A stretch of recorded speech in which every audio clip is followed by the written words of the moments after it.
The Shy and Mighty podcast is on a softly spoken mission to help shy people be more mighty. Shy people don't need fixing. We don't need to change who we are. But in a world filled with noise and hot air, it's time for us to speak up and stop hiding. Hello and welcome to Shy and Mighty with me, Nadia Finer, and today I'm here with Jessica Fearnley, who is a business coach, a bit like me. We've known each other a little while, and I think we always knew that each other were shy people, but now we actually are going to get to have a conversation about it together and see what we can dig up. So welcome to Shy and Mighty, Jessica. Thanks very much for having me, Nadia. It's great to be here. I remember when this was just a tiny little idea. Now it's actually a thing. It's happening. So it's very exciting, and it's kind of an honour to have you here, really, so that you get to actually experience it and we can have a proper chat about stuff. So do you want to tell us all, first of all, a bit about yourself and your work? Sure. So I'm Jessica. I have been working as a business coach for the last, I want to say 4.5 years. Maybe I need to look at the calendar and do the exact maths, but somewhere in that ballpark. And before that, I was a project manager and I worked in business development. I actually ran a 7-figure consultancy firm before I had my first child, and that was back in 2014.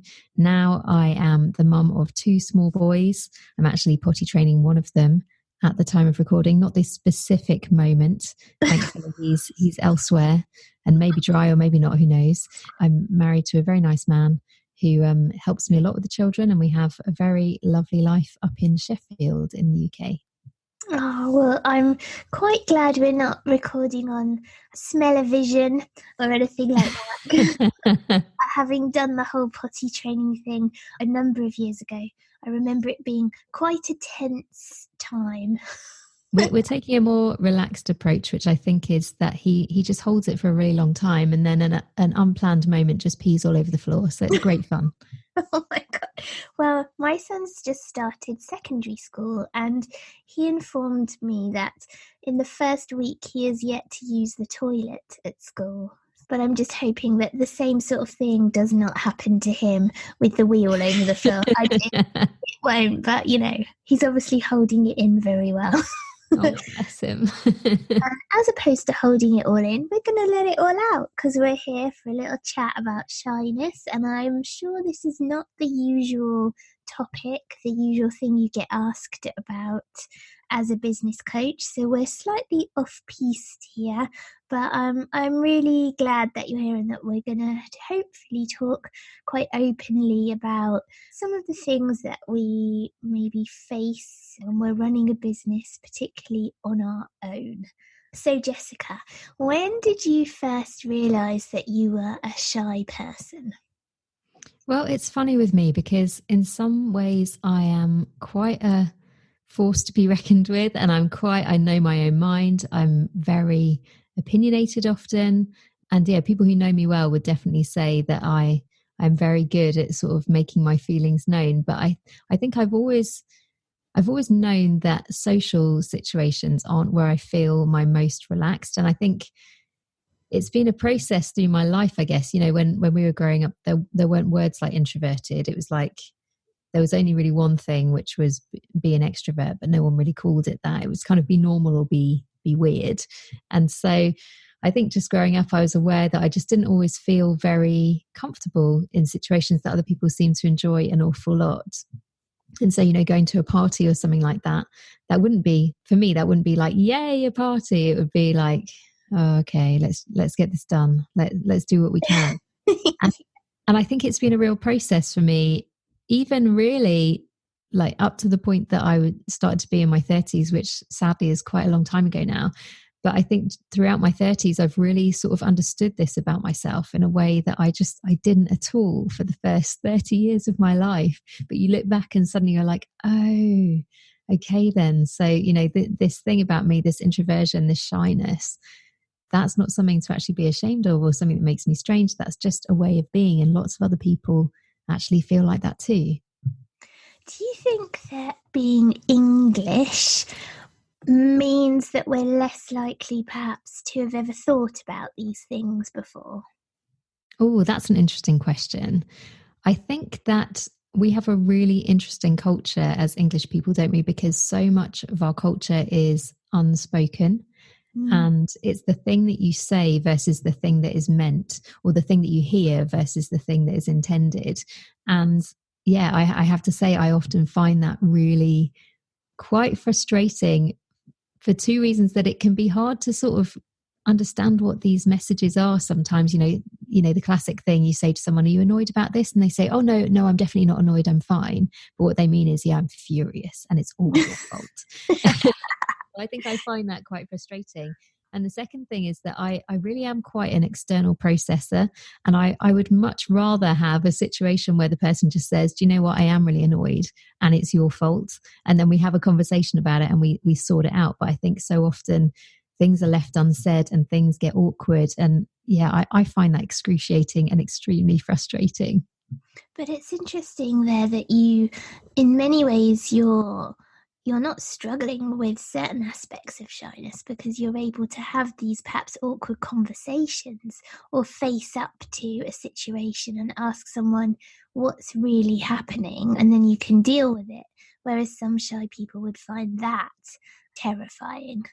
I think I don't always like the experience of it, but it's almost like the thing that would frustrate me more is not having it said and not having it sort of cleared up. But yeah, I think I definitely feel major trepidation about some of those confrontational things. And it's been something that as I've gone through, the last 4.5 years of doing what I do now, you can't coach someone if you're not willing to have the difficult conversation. So it's been a real area of personal development for me as a person. I think you'll know this as well, Nadia, won't you? Anything you learn in your business impacts your life for positive as well, and vice versa. You can't really separate out those two things of business development and personal development. They all kind of go together, don't they?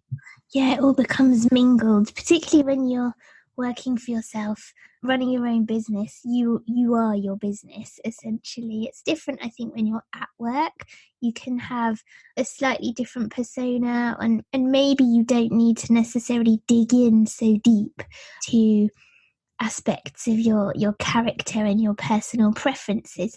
But I too have started to explore, probably like you in my 30s it began, exploring what am I like as a person, like actually thinking about it.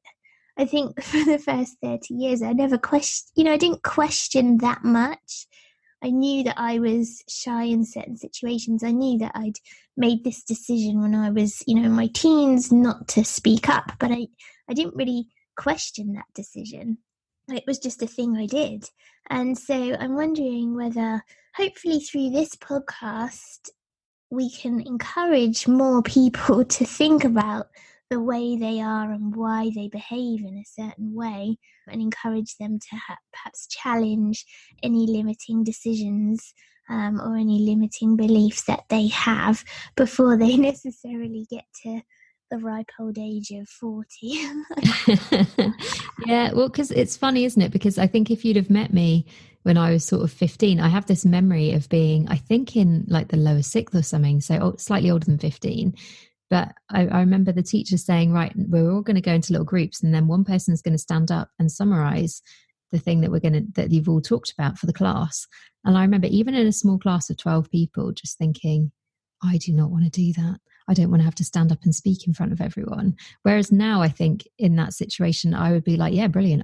Give me the mic. I'll do the talking. And it's funny. I think I also struggle quite a lot in friendships to make the first move. That can be something that I still struggle with now.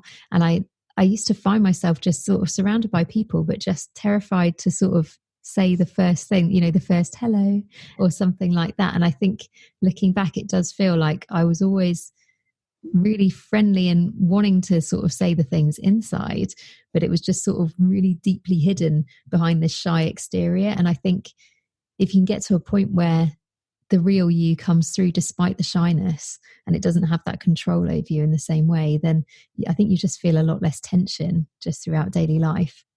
Yeah, it's quite exhausting, I think, if every tiny interaction becomes a point of stress or something to question. I always come back to the thing, the thing I still struggle with, still ridiculous, is when you are in Starbucks and they ask you your name. And you have to sort of say your name in a loud enough way that they can hear it over the noise of the cafe. And obviously, being called Nadia, nobody ever hears my name correctly. And so it's just become this like really tense moment for me. And it's so silly because it's a nothing moment. And yet it can be repeated many times a week. And exactly. And I think I escaped that because our local coffee shop is a Costa, not a Starbucks. But so I never really go to Starbucks because there just isn't, it's not that like we don't have them in the north, but there just aren't any near my house. To be honest, I thought that the other day someone posted on Facebook about, he'd said his name and they'd written down something incomprehensible that wasn't his name at all. And I just thought, gosh, I really wouldn't like that even now, because it's hard, isn't it, to have that big, powerful, confident voice if it comes out as a little peep or a little squeak and you're just like, oh gosh, why can't I do this? But if that's something which really triggers you, that can become a whole process. And I'm really glad that you say that you do it several times a week, because it's the best thing to just stay in that and keep doing it. Whereas if you were just like, I'm never going to go to Starbucks, I never want to experience that, I think that would make it a lot harder overall, wouldn't it? Yeah, I don't like to run away from things, but at the same time it doesn't necessarily make life easier, and I think practice does help. I think it's like a muscle, it gets easier over time. Now I want to just pull us back to you were talking about your social situations and the fact that sometimes you feel awkward in those, particularly at the beginning, and it's that kind of initial hello. I'm wondering, what is it that you're afraid of, do you think? Oh, that's such a good question. I think sometimes I'm worried that I will not say the right thing, or that I'll just be a bit awkward. I can be quite socially awkward, which probably if people listen to this, if you know me, you'd think that's crazy. But actually, I do find it hard to sort of be the first person to make the move. I'm much better at responding if someone else puts it out there first, I guess. So it's not wanting to drop the ball, I guess, and make it weird straight from the word go because I've sort of done the wrong thing or said the wrong thing or just felt too self-conscious. Have you ever said the wrong thing, do you think? Is it based on something that happened, or is it some kind of a fictional almost fear that you have? Oh, that's such a good question. I think it's probably because this can happen, can't it? Sometimes one thing happens at like a pivotal moment in your life and you create a rule for yourself where you're like, never do that again because you always do this. It was funny. I was talking to my husband, we went to the pub the other night and we were walking home and we were just, I don't know, talking about stuff and laughing and things. We were talking about how we feel really awkward in nightclubs and how like it seems to be like there's this one rule for us. Like if we dance, people are like, you look really dumb. Whereas everyone else can go and dance and it's kind of like quite normal. You know, I was just saying like, why is that? That doesn't feel fair. I don't know if I'm good at dancing because I never do it because I'm so self-conscious. And actually, I was thinking there was one time that once someone who was a bit drunk, one of my friends, and we'd had a slight falling out, and she told me, oh, you shouldn't go on the dance floor, you look really awkward and everyone thinks you look silly. And like, you know, it was like a silly like. Can we just pause for a moment? That is harsh. Okay, so there's a lot of backstory to that story. It's a long-term friendship in my life, and it's someone who at that time was going through a really difficult time.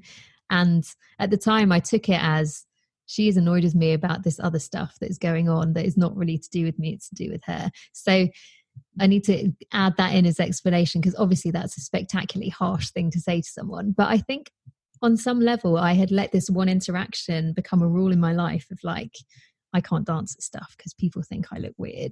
And I think it can be the same. These little things, they can just sort of lodge in our minds and they can really get inside our heads. And some people are really good at just sort of having quite a thick skin and it all just, you know, water off a duck's back and nothing really bothers them. I mean, obviously some things will bother everyone. But I am a super sensitive person, and it's really interesting, isn't it? Because now I'm a mum, and one of my sons is exactly like me. And, you know, sometimes we have conversations where he's upset about something, and I just think I absolutely, even though what you're saying, it doesn't really make sense, but I absolutely understand how you feel, because I felt like that so many times in my life. And I'm sorry that you've got my DNA.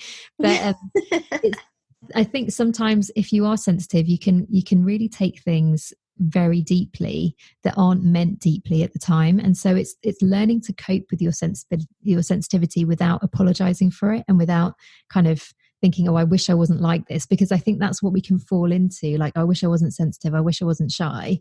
Whereas I think more and more I'm just like, do you know what? It's such a gift, because not everyone is like that.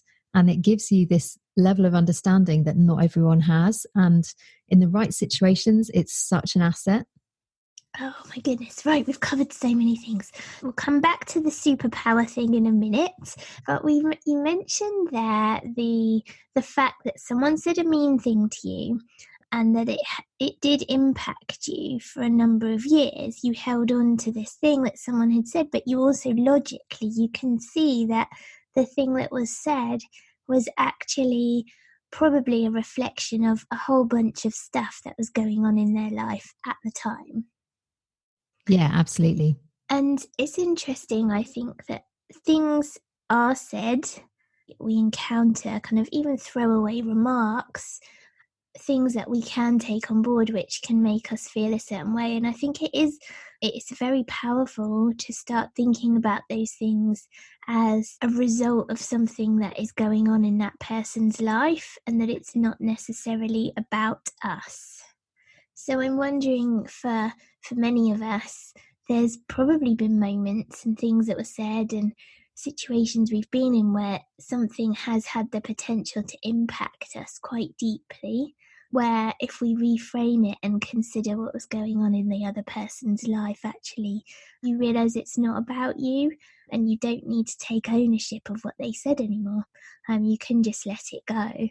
When I first realised, probably 20 years too late, that you could do that, it actually frees you from so many things. And we don't have to just walk around kind of almost with a rucksack full of these comments that people have said over the years that we then decide define us. Yeah, absolutely. And I think it's really important, isn't it, that we don't sort of take other people's, almost like, I don't know if it is feedback, because when it's a throwaway comment like that, I don't think they mean it in a lasting way. And I think that was the thing for me in the conversation. It was like a light bulb went off, because I was like, this wasn't something that I got told lots of times. This was something that got said once in under really sort of silly circumstances. So why on earth would I take it, you know, to be this lifelong rule in the way that I had done? And I think if you have a similar type of personality, that's something that we can do when we're not confident in ourselves. That I'd say at the time that it happened, I probably did look to other people to tell me how I was doing, what I was like. Whereas I think for me in my 30s, I've really got a much stronger sense of this is who I am as a person. And when you have that confidence at your core, it gives you a lot more resilience against what's going on around you, because actually it doesn't even cross your mind that something that someone says as a throwaway remark might be a lifelong statement about you as a person. You haven't got that level of skin in the game. Yeah, and I like the idea that we have this kind of metaphorical backpack, and it's every time someone says something or something happens, it's a decision. Are you going to put it in the backpack and carry it with you forever, or are you going to just leave it behind, chuck it in the ditch next to you? It's a choice. It is. But I think picking up on what you said just now, Nadia, I don't think that you should feel like, oh, you know, it took you 20 years and that's a really bad thing. I think sometimes we have to go through that process of life and learning, don't we? And getting a handle on what we think about stuff. And we have to be ready to start making those choices. And it's almost, I don't know, for me, it felt like a bit of an awakening, just like realizing, oh, you know, I've been letting other people put stuff in this backpack for me. And actually, there's already stuff in there, and I can be in control of that.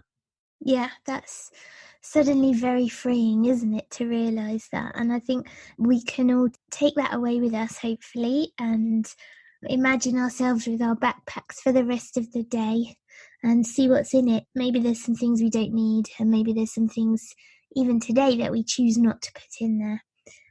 Well, you've mentioned kind of concepts in some of the things you said, which I think are almost connected with shyness. So there's sensitivity, introversion, self-consciousness, among other things. And yeah, I just wondered whether you see those things as being the same or connected to, like, cousins of shyness, or whether there's, a full-on overlap. What's your view? Well, I think I see them probably as cousins. I like that as a phrase. That's a good one. Because the thing about shyness is that I don't think it's the same as being quite a sort of low social energy person, like an introvert who is happier just sort of being at home. I think the thing with shyness is that it's like this case that goes around everything. That means, like, inside, I'm this sort of person, but I don't think I can ever let anyone see that. Because I think if you're a true introvert and it doesn't bother you whether you see people or not, and it's not important to you to have that high level of kind of outward energy from other people, I don't think that that's something which is a problem. And I don't think that's the same as shyness. Does that make sense? Perfect sense to me, because I have introvert tendencies, but I'm also quite extrovert. Like, I want to hang around people and be there having fun with everyone. Mm. I think if I didn't, I wouldn't be so bothered about being a shy person, because I'd just crack on. Exactly. So the shyness is, because again, we don't necessarily want to say shyness is a problem thing, but I No. think it feels like a problem if it's stopping you from having the interactions with other people that actually you would really like to have. Yeah, exactly. I think the way I look at it is that shyness isn't a problem. It's part of who we are. We don't need fixing. But if it's stopping you from achieving certain things or doing the things that you want to do, then there's action that we can take. There are strategies we can employ to help you push through those fears so that you can get on with doing the things that you want to do. Let's talk about shyness as a superpower, because I think that's the other sort of the flip side, isn't it? And so often we are, when you Google shyness, the kind of stuff which comes up is about overcoming it and fixing it, and it's a problem. But there is this other element to it where it does give you, I think, certain superpowers. And that's why I've called this whole project Shy and Mighty, because obviously we can become more mighty by using certain strategies, but there is a certain kind of a mightiness to being shy in the first place, I think. What's your take on it, Jessica?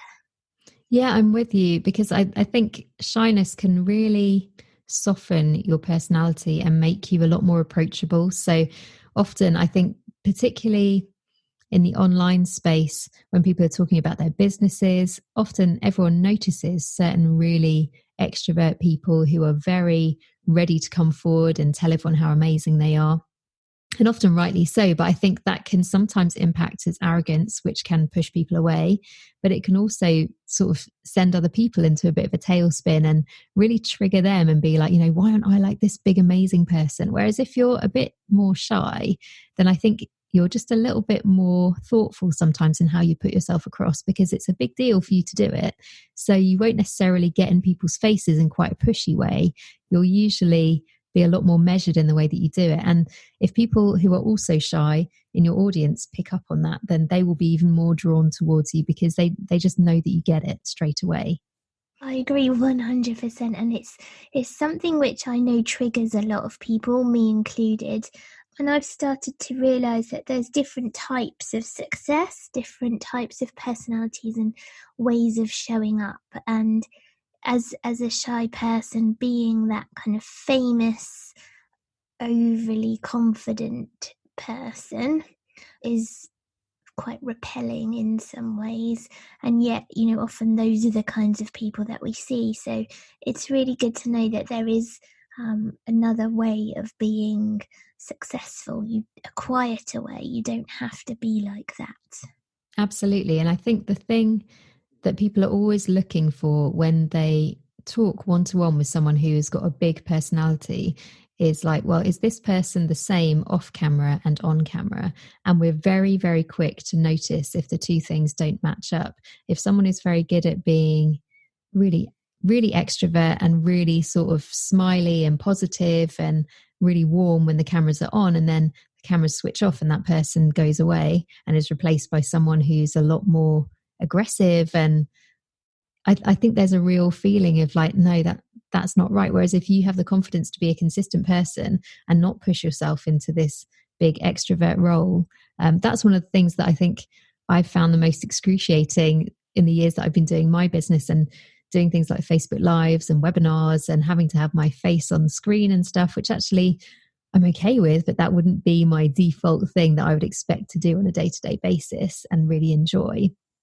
I think that actually if you can be consistent and show up as your shy self and sort of be a little bit imperfect and be a little bit different maybe to what people expect you to be in that sort of role, I think that can go a long way towards winning over the audience of people who are right for the work that you want to do anyway. Yeah, and I think that you attract the kind of people who respond to deeper connections, who are looking for a warmer approach, something more authentic than the kind of the fluff, the loud fluff. Yeah, absolutely. And the thing is, some people that authentically they are that loud person. They're in everyone's faces, and I think often that's when you see a business grow really fast because they were born for that role. Whereas other people, they're really skilled at what they do, but the visibility stuff isn't comfortable, and it's something they have to learn to get used to, I guess. So there's more of a process that they have to go through for that to feel like something that is at all a good idea. And so for you as a business coach online, the creation of a personal brand and a persona is incredibly important. And as a shy person, how have you managed to kind of overcome those fears and perhaps that self-consciousness to enable you to be visible enough? Because I see you doing stuff online often and really well, and in an impressive way. So I'm just wondering what kind of tactics you use that maybe we can learn from that will help us to be more visible in our work as well. Oh, great question. So two things come to mind. Firstly, I think there's a process that we have to go through, and that process starts with sitting on the sidelines, feeling insanely cross that other people are doing what you find incredibly hard. That was sort of how I started my business. And I talk to women all the time who are in that phase of like, I know I can do this and everyone else is doing it, and it just feels so unfair that I'm not the one doing it and they're getting the opportunities that I want to have. And I think you get to a point that it's like, the point of no return. You can't turn back. You start showing up in your business in a way that terrifies you, but you do it anyway. And I remember a few years ago just being at a bit of a crossroads in my business and just thinking, everything in me says it's the right thing to do to push forward, but I feel like I'm standing on the edge of a cliff and I'm about to jump off and I do not know what's going to happen.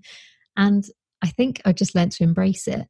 So you go through all of those things and you think, I feel terrified, I hate this. And then once that subsides, for me, particularly with things like Facebook Live, which I remember when they first launched it and people were all saying, oh, Facebook Live is amazing. I really want that, because it was only limited to quite big names when they first pushed it out, probably four or 5 years ago. And I remember thinking, I never want to go on Facebook Live. That sounds awful. I really don't want to do that at all. How can people just really embrace it and really want to do it? It baffled me. But then when I started doing it myself, I was like, do you know what? Facebook Live is the easiest thing in the world, because there's not like a sea of people looking at you. No one's looking at you at all. They're just commenting. And to me, that felt like the safest, most natural thing ever. But that was such a surprise because I really didn't think I'd enjoy it. And so it's that narrative, isn't it? You put yourself in a box and you say, I'm the kind of person who wouldn't do that. And yet when we go outside the box, we discover things about ourselves that we never even realized at all.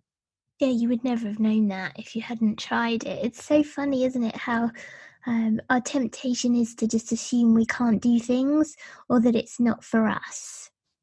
Yeah. And yet actually elements of it could be for you, or you could find a way of making it work for you.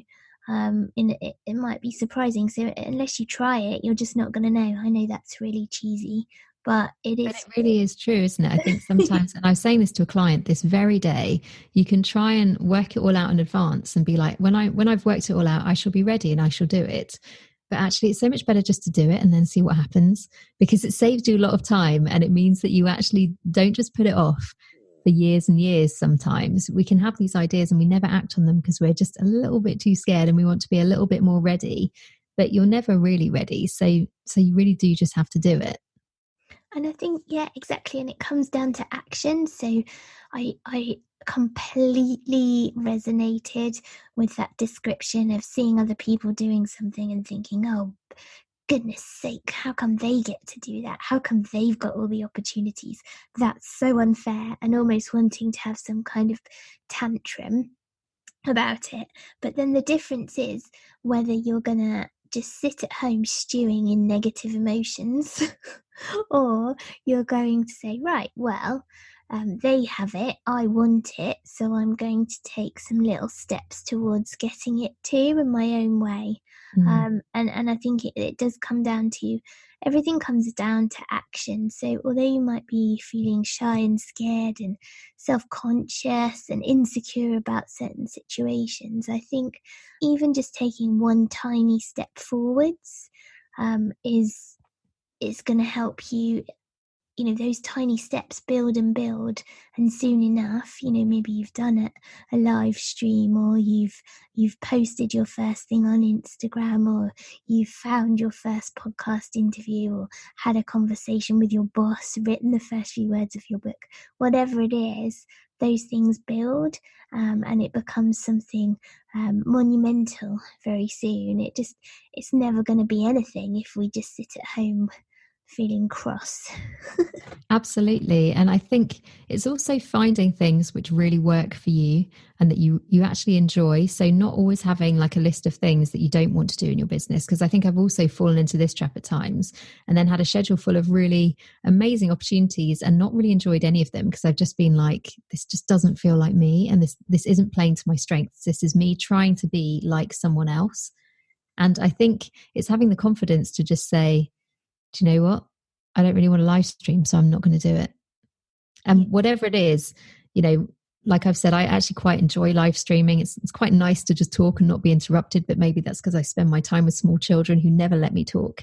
But I think it's finding the stuff that really works for you and not feeling like you've got to do everything and be out there and be over everything. I think I'm probably one of the laziest people I know online, because I only want to do stuff which actually has a purpose and ties in with my strategy and fits in with the plan that I've already decided for my business. And so straight away, loads of things come across your desk that in theory would be great, but they just don't make sense to do. And I think I've enjoyed my business a lot more, because you can build up a business that makes money that you don't like and that doesn't fill you with anything close to joy, that feels really draining, and that you kind of think, why did I do this? I think you can get in that rut when you've been building a business for a few years. But over the last year, I've really made changes in my business and started building it around me and what I like to do and what I find energizing. And so that's looked like less videos, more audio, so more podcast stuff.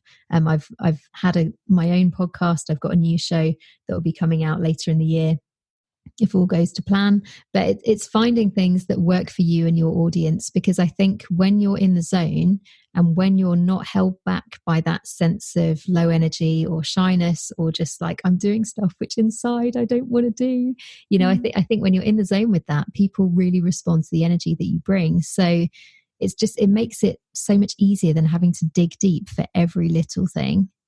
And I don't think that there's nothing wrong with doing things that you find easy or that not everything has to be a personal development mission, does it?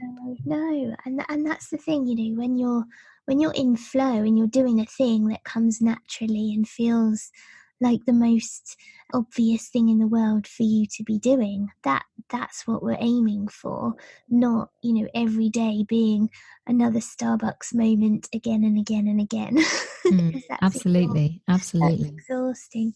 So Jessica, I could talk to you all day, but I think I probably shouldn't, because you've got the goodness knows what's happened with the potty training whilst we've on air. So I feel slightly concerned for you, so I'm going to let you go. If anybody wants to find out more about you, where should they go?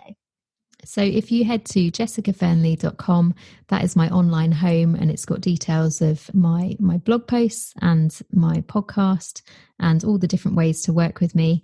I love Facebook. I particularly love LinkedIn at the moment. So come find me on LinkedIn and let's connect. That would be fantastic. Amazing. Thank you so much, Jessica. And it's been a real pleasure to chat to you today about being shy and mighty. The Shy and Mighty Society is a safe place for shy people to shine. Learn specific techniques to help you improve your confidence and overcome limiting beliefs. Make quiet connections with people just like you. Coaching, support, and encouragement to coax you out of the shadows and help you reach your goals. Head over to shyandmighty.com to find out more.